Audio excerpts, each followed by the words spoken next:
Hello, everybody, and welcome to the 7th installment of the Energica Electrifying Podcast. This is your host, AVJ Val. This is a very important week for Energica. Production has picked up speed this week with a double shift coming into play, which aims at providing the Energica customers with their much-awaited motorcycles after the period of mandatory manufacturing lockdown. On the racing side, planning is still in progress to resume proceedings, with MotoGP promoter Donna Sports monitoring the situation in order to define the roadmap from the commencement of the FIM NL Moto E World Cup and the other classes, which is yet to be fully revealed. There might still be some action in some way in the near future, and news are expected very soon. But now, it is time to introduce our guest for today. He is young, talented, and a new arrival in the FIM NL Moto E World Cup. From Italy, he is one half of the Tectra e-racing lineup. Riding with number 70, his name is Tommaso Marcon. Hello there. Hi. How's life? Yeah, good, quite good. I'm here, and at home, like you, I suppose. So I'm just waiting. Here where I live, things are getting a little bit better. We're allowed to go for walks. But definitely not back to the life as it was before, and I think it's the same there. Yeah, here it's like 3 days that we entered in phase 2, so it's a bit different, and we can see our parents, our family. We can go like I can go to my grandma's house. But I need to stay 1 meter between me and my parents, my family. And can you manage that? Because I would be it would be very hard for me. It's funny because you know, and also the other people know that you've been 2 months in quarantine, so you think that you don't have the virus, they don't have the virus, but you need to stay with the mask and 1 meter between each other. So it's it's strange. You need to train for that. Yeah, no, but I guess it's very important, especially for grandparents, since most vulnerable to the virus. So yeah, if you caring about them means caring about their well-being. So yeah, I still didn't went to my grandparents' house because I don't want to. I don't want to see them, and I don't want that they see some other people because they are very they are old, and the virus is particularly difficult for them. So it's dangerous. So I don't want that they risk. Yeah. So I would like you to present yourself. Obviously, you've been for a few seasons. You've been a big protagonist in the CEV Moto2 class, if I'm correct, and you did a couple of wildcards in the World Championship. But you haven't had a full career in the MotoGP paddock. So I guess not everybody knows who you are, even though you're an upcoming talent and you've been doing so well. So what more can you tell about yourself? I'm Tommaso Marcon, and I've been racing in CIV, in CEV for CEV, because in Italy we have CIV, and the European Championship is CEV. So every time I make mistakes. It's a bit confusing. Confusing. It was funnily enough, there was an interview we did with Matteo Ferrari for the podcast. And it reminds me of something, a mistake we commonly make, we Italian, that we say kitchen instead of chicken and the other way around. It's correct. It's that type of problem, So I've been racing in CEV for 2 years with Moto2, and they were my first 2 years of Moto2. I did at the end of 2018 and at the end of 2019, not a wild card, but a replacement. 2018, I've replaced Danny Kent for the last race in Valencia GP. But I didn't really enjoy it that weekend because it was all in the rain. Yeah. And I think that before that weekend, I rode the Moto2 under the rain maybe one time. So it was my second time with the bike in the wet, and I was racing against Quartararo and Bagnaia. So it was terrible for me. Yeah, it was like kind of two couple of fast and experienced riders in the class. It wasn't a good it wasn't an easy beginning. First time, not first time, but second time, and I was racing against the top. It's like first time boxing and going against Mike Tyson. So it's it's a formative experience if you realize that there's a lot to do when you don't let yourself down thinking, oh, I'm not gonna get there. But I think every rider think in some ways that they can be the best in the world. So yeah, for sure. So if you don't think that, you will never be the best in the world. Exactly. You better go do something else. Yeah, for sure. And at the end of 2019, I've replaced Jesco Laffin because he was racing in Moto E. Yeah. And it was my first time with NTS bike, first time with Triumph. It was, very difficult, but I've enjoyed a lot. I love Triumph engine, and I like it a lot. NTS. It was a really good experience for me because I wasn't. It was like 2018. It was a new situation for me, but I was still racing against the best in the world. So it was like a 3-day special training, and for my growing career, it was special. Yeah, it has been special. Yeah, I'm sorry for my English, but it's. No, trust me, your English is a lot better than other Italians. You know that. Okay, but I need to improve. Maybe you can teach me. Yeah. No, I don't know. You might get my wrong pronunciation. You should be taught by a native. But there are plenty of native English people in the paddock, so I'm pretty sure they can help you with that. I will learn with the time. What else? I love the idea to race in Moto E and to race the Tech 3. Yeah. I really like the team.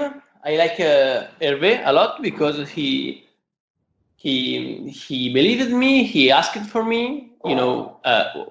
When I went to speak with him, he told me, "Okay, I have a lot of riders that want to race with me, so I need to like a draft. So I will call you in 20 days, 1 month, and I will tell you if I will draft you or not." So after 1 month, I remember Hervé called me and told me, "Okay, I want you." So like that day, he sent me my agreement, and I think that after 2 days, I was a Tech 3 rider.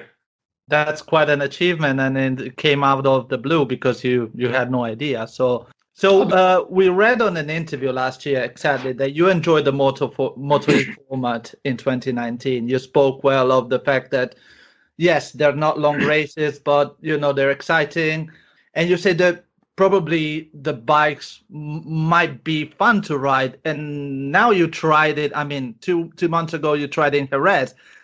Are those feelings confirmed? Is it fun to ride? Yeah, I think that it's one of the best bike I tried.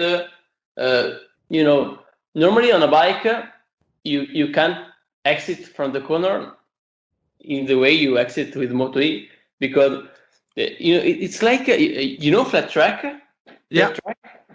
Speedway. It's the same thing because every meter that you do with the throttle, it's sliding, and I love sliding. I slide with think about something that you can slide. I can slide with that. So okay, cool.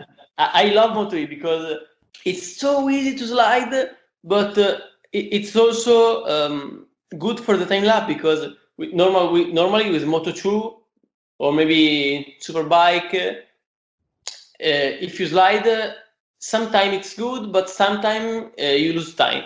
But with Moto E, you can slide much to turn the bike. Okay, so it's not just having fun, but it's gaining time on the lap, and I love that. I love that riding style, and before of the test, I wasn't thinking at all that Moto E was so easy bike. I was thinking, okay, 2,060 kilos.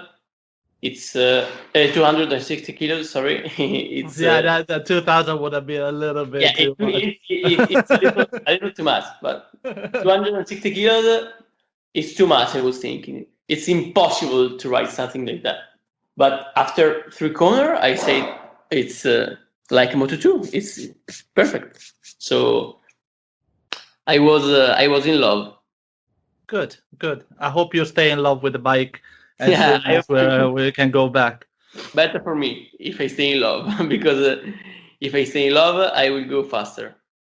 You have posted a video on your Instagram page, by the way, at Tommaso Marcon, if you want to check it out, explaining how an Energica Ego Corsa works and your impression, but it's in Italian.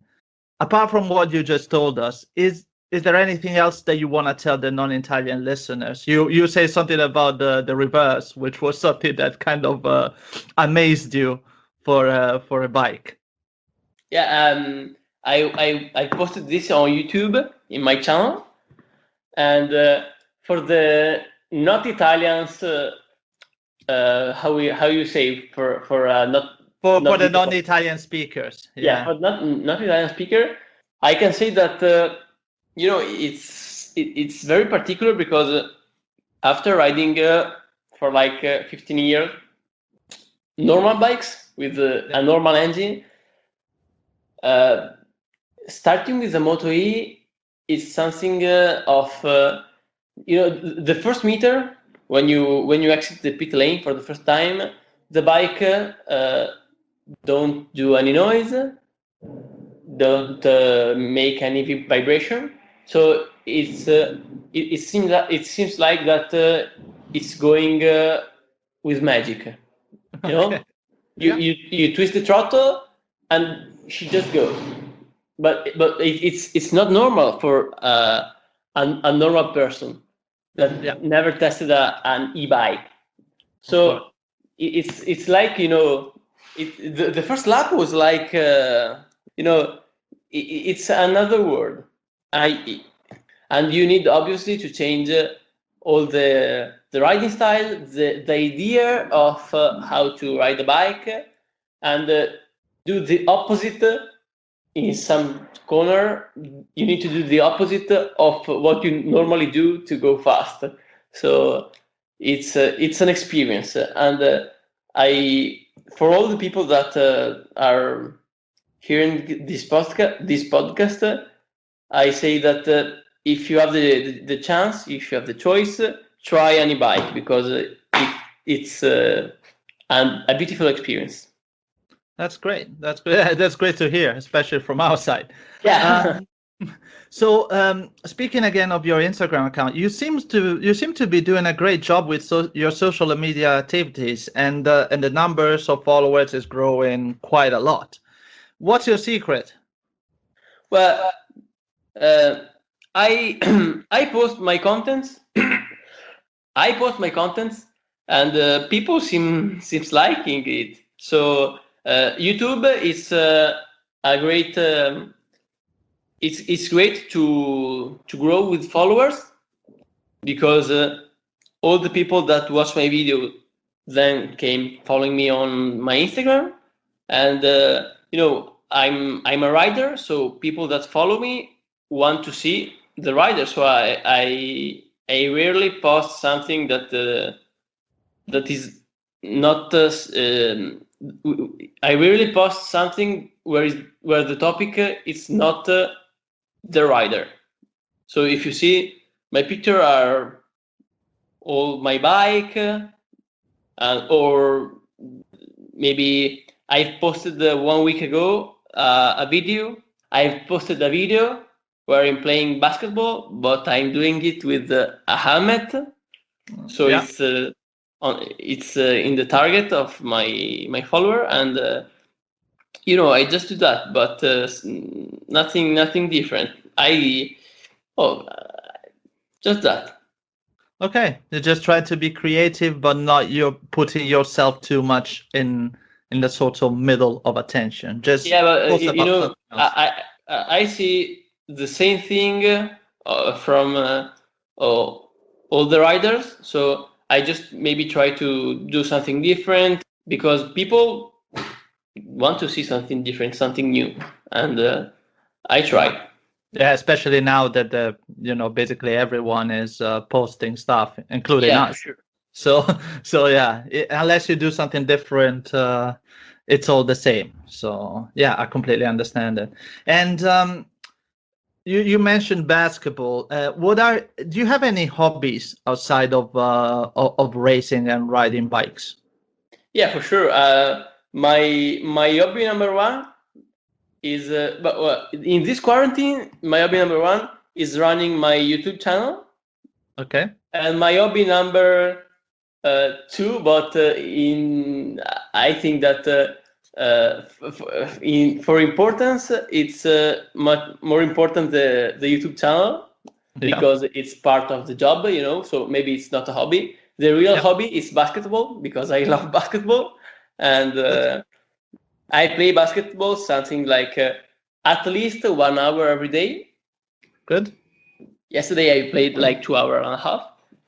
Do you like shoot around on your own, or no? Well, outside the quarantine, do you play with friends as well? But for real, I started with this quarantine playing because before I was just watching. I love basketball to watch, but I've never played.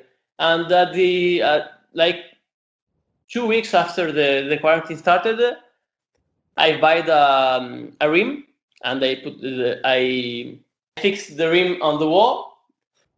So I started playing, like shooting on my own, and then also my brother started, and like yesterday I played with my brother and my dad. Yeah, Okay. 2 hours, 2 hours and a half. My dad was playing when he was 20. So he's teaching me and my brother. He's very good, yeah, much more than me, because every time that he shoots, the ball goes in, and I need to learn, but I love it. Yeah, no, personally speaking, basketball is I'm sorry to say it's my favorite sport, even though I'm involved in racing as of work, and so I completely understand. So do you have a favorite team, a favorite player? My favorite player was Allen Iverson. Good choice. And I don't really have a favorite team. I love like all the teams of the NBA. For the most, I like Golden State, the Lakers, the Celtics, the Clippers, the Rockets, the Trailblazers, the Raptors. There's a lot of the good ones. Thunders. The good ones. Yeah, the good one. Yeah, for sure. The good ones right now. Yeah, sure. Absolutely. I was a fan of the Seattle Supersonics back in the days. Yeah. And unfortunately, they don't exist anymore as a franchise because of the Sonics gate. There was a scandal and bankruptcy. I think it was early 2000. So since then, I struggled to find my favorite team because the Seattle Supersonics were replaced by the Oklahoma City Thunders. Yeah. But it's not the same thing, No, for sure. It's not the so same. I'm like, I kind of struggle. I might have found a team, but I'm not really sure. But absolutely good choice on the basketball. It's the team. It's difficult, but for sure, my favorite player was Allen Iverson. Yeah, for sure. No. Have you watched the documentary? Yes. Yeah, for sure. Like 10 times. Okay. I watched the documentary because when he was playing, I was like 2 years old. He started in the 96 and he ended in 2013, but his golden era finished like in 2005 5, and I was too young to remember of him playing. But I watched a lot of video on YouTube, like the best action of the All-Star games, the Lakers final. So I watched it all. Yeah, Also the Sixers, I like quite a lot the Sixers. Actually, I have to say the truth. Like, my new favorite team is the Sixers. Yeah. But I haven't fully bought on them because of the way they play, and sometimes they don't play strong enough, in my opinion. So I'm like, I wish they would play with a little bit more character, but we'll see how it comes up. The talent is there for sure. Yeah, for sure. Going back to Moto E, what do you expect from Moto E when the season will start? Like, do you think as a rider, your riding style and your approach will fit well in the category, or is there anything you need to change? I talk about like the short race, the single lap EPO, the all identical bikes. Do you think as a rider you're ready to perform? I think that at the when a new rider starts with Moto E, he can't be ready because it's something totally different from all. So the difference between a good rider and a not that good rider is how much time he takes to adapt with the new rules, new bike, new tire. I think that we can do a great job from the first race. Obviously, I need one more test to be competitive, and with competitive, I'm speaking about top 3. The past 3 days in Jerez was for me a good occasion to to start the engine up, because I wasn't riding a bike since November, from the last race of the World Championship, and also to know the bike. It was a shame that I've lost it all the last session, because I had a problem with the wheels, the front wheels, and so I made in and out from the pit lane for all the 30 minutes. But I think that that session was the time attack session, and I've lost it. But it's not a problem. We know our potential, and I would like for the first race to be able to put the bike in the top 5, but it's difficult. Obviously, if before of the first race we are able to make another test, it's totally different, because other 3 days the feeling with the bike grows, and we can for sure get something better of the top 5. Well, what I can tell you is that from the organizers, the idea when the season will start is surely to have a second test. So ahead of the first race, there will surely be another test, and hopefully also, like we did last year, a race simulation. Obviously, it all depends on how the evolution of the pandemic goes. But the idea from the organizers is to have another test, because it's necessary for.